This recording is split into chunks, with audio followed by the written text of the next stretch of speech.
Olá a todos, hoje quero falar sobre a portátil da Xbox, ou melhor, a Rogue Xbox Ally, parceria entre a Microsoft e a Asus, algo que já se sabia há algum tempo.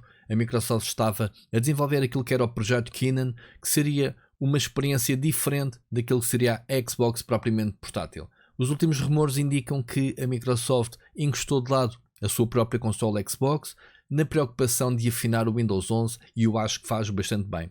Ainda assim os planos continuam. 2027 será o ano em que a Microsoft mudará de geração da sua consola doméstica, a próxima Xbox, e a acompanhar haverá eventualmente uma portátil Xbox. A Microsoft e o Phil Spencer sempre se acharam fãs do formato portátil e têm apoiado, tanto quanto podem, fabricantes como a Asus, fabricante como a Lenovo, como a Acer, que têm as suas próprias consolas portáteis baseadas em Windows 11, obviamente querendo travar aquilo que é o crescimento da Valve com a sua Steam Deck, que está a adotar obviamente o Linux ou o SteamOS.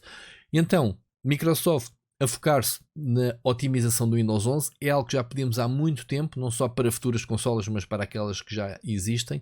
Para vocês terem uma ideia, como vocês sabem, eu tenho uma Lenovo Legion Go, que eu acho brutal em termos de hardware, mas depois o Windows em si é bastante fraco. Porquê? Eu quero é jogar, não quero levar depois 50 mil opções que o Windows me oferece, além de obviamente a experiência para uma consola com um ecrã relativamente pequeno ser péssimo, andarmos ali com os dedos a mexer nos menus, ou então usar o rato, não é algo prático. Requer-se que, tal como o SteamOS nos oferece uma experiência de consola com navegação pelos menus com o analógico, por exemplo, como se estivéssemos numa consola propriamente dita, e o Windows ainda não oferece essas opções, e acho que a Microsoft deveria trabalhar nisso. Não obstante, se a Microsoft poder ganhar aqui algum terreno a fazer parceria, já sabia que ia fazer uma parceria, foi a confirmação agora na última conferência da Xbox. Eu sei que estou um bocadinho atrasado com este vídeo, mas queria-vos dizer então algo sobre quais são as specs desta consola que é oficial. Já tínhamos visto até o regulador das patentes a metem sempre fotografias no seu website. Já tínhamos visto esta consola a aparecer, que é basicamente uma Rogue Ally. Se olharmos bem para a consola, não há grandes diferenças. Vai haver uma nova Rogue Ally X2 à partida, mas será agora o foco a Rogue Xbox Ally. E então, há duas versões da consola. Temos a Rogue Xbox Ally e a versão X. Um bocadinho a designação, só faltava chamar a normal S, né? X e X são consolas com hardware diferente, para quem quer investir mais um bocadinho numa consola portátil, ou aqueles que preferem simplesmente não ter a consola com os specs no máximo, mas ter um acesso a um preço mais acessível. Então, a mais poderosa, o modelo Ally X, tem 24 GB de RAM, que é bastante bom para uma consola portátil, como vocês sabem, e terá 1 TB de armazenamento. Já a Rogue Ally, a Xbox Ally, este ainda não fixamos bem o nome, terá 16 GB de RAM e 512 de armazenamento, basicamente metade do armazenamento, e menos RAM do que a consola mais poderosa. Há aqui grandes dúvidas que se levantam da Microsoft chamar esta consola a Xbox portátil. Há que entender que atualmente a Microsoft chama Xbox ao seu ecossistema de jogos. Não significa que quando estejamos a olhar para Xbox, estamos a olhar para a consola propriamente dita, mas sim também engloba PC, engloba jogar Xbox Anywhere, que é aquilo que a marca quer fazer, seja um televisor, seja um telemóvel, seja qualquer aparelho onde se corram jogos da linha Xbox, ou pelo menos o Game Pass a correr, a Microsoft está a chamar isso Xbox. Eu acho que é um tremendo erro de marketing, porque baralha as pessoas, e isto é a questão principal que está a levantar. Esta Rogue Xbox Ally vai correr jogos nativos da Xbox, ou será que é os jogos de PC? Estamos obviamente no ecossistema do Windows 11, portanto é PC. Portanto, há aqui um grande engano, portanto não se deixem enganar.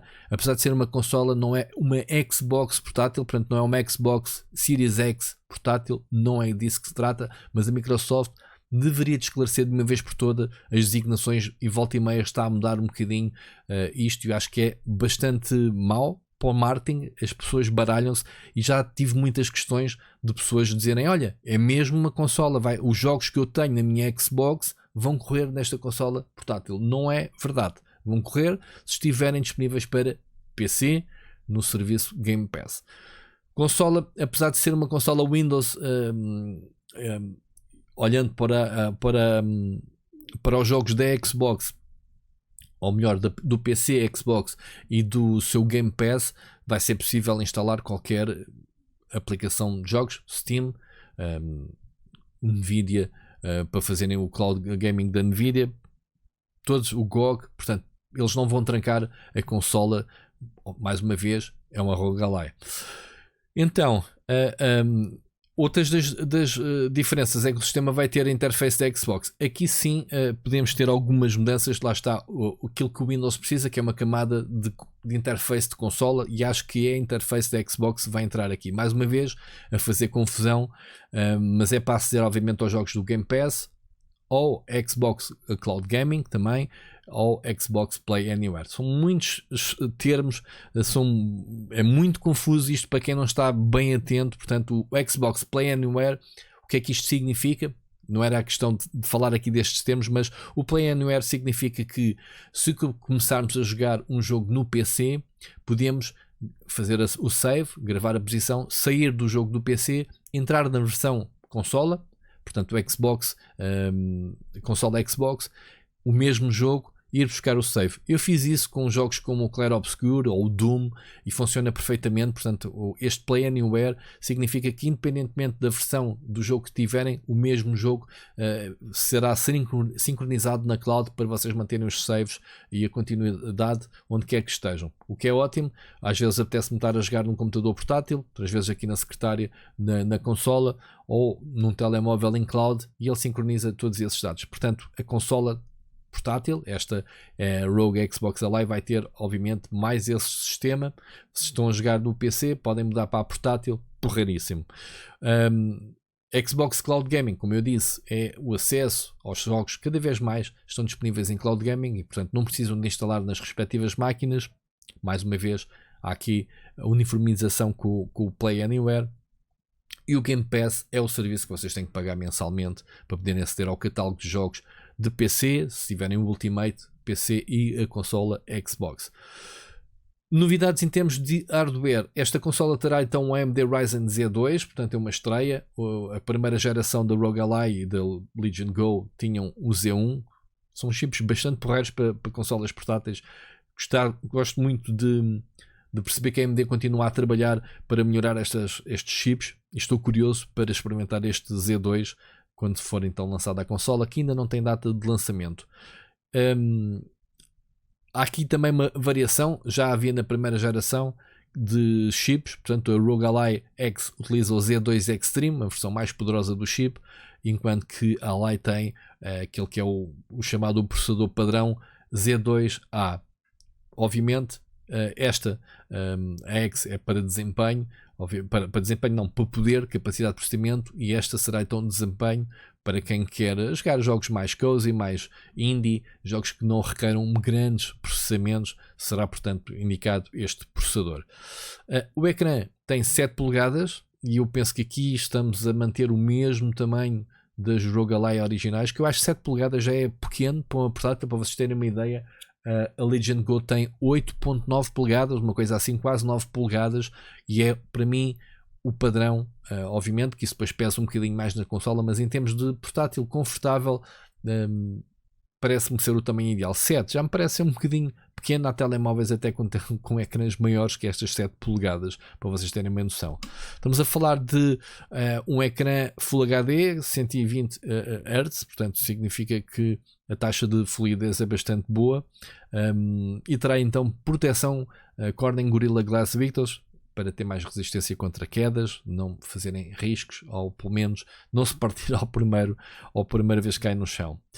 Bateria 80 Wh, portanto, para vocês terem em comparação, a primeira Ally tem, desculpa, a Ally X tem 80 e a Ally normal tem 60, portanto eu não tenho aqui os dados da primeira para comparar, mas pronto, é um dos problemas das consolas portáteis, e a ROG Ally então é uma esponja naquilo que diz respeito a absorver energia, portanto a consumir bateria, e sobretudo na primeira versão foi corrigido um bocadinho na ROG Ally X, o sobreaquecimento da consola, dava para fritar um ovo no ecrã tranquilamente na primeira ROG Ally. Eu experimentei, eu queimei-me na própria consola a jogar, para vocês terem uma ideia.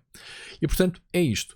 ROG Ally Xbox, ROG Xbox Ally, assim que é a ordem, é uma realidade. Não sabemos quando é que vai sair, mas acredito que até ao Natal a consola esteja disponível. Preços também não sabemos, mas basta olharmos para o preço mais ou menos de 700 euros. Acredito que esta consola nova geração irá para 800, 900. Deverá haver uma diferença de 150 a 200 euros em relação à X para a normal. E portanto, apontem, as consolas portáteis são caras, não deveriam ser tão caras porque há cada vez mais concorrência e a tecnologia está cada vez mais desenvolvida, mas infelizmente, e não um luxo, podemos jogar em modo portátil. Dá que pensar, se achamos nós que consolas domésticas são caras, imaginem estas portáteis, mas obviamente que são muito cómodas para jogar em qualquer lado. Digam nos comentários o que é que vocês acham desta fusão entre a Xbox e a Asus ROG Ally, se faz sentido ou não, se não é mais do que uma ROG Ally disfarçada, que tem obviamente o botão dedicado à Xbox, é a grande diferença em relação à ROG Ally original. Mas digam nos comentários o que é que vocês acham, se a Xbox faz bem, se a prioridade realmente deve ser o Windows 11, que eu, na minha opinião, acho que sim. Mais que hardware, acho que o software tem que estar, ou o sistema operativo tem que estar ao nível daquilo que são as exigências que temos atualmente para uma consola portátil. Mas digam nos comentários o que é que vocês acham. Não se esqueçam de deixar um like para apoiar este vídeo e vemos no próximo. Um grande abraço.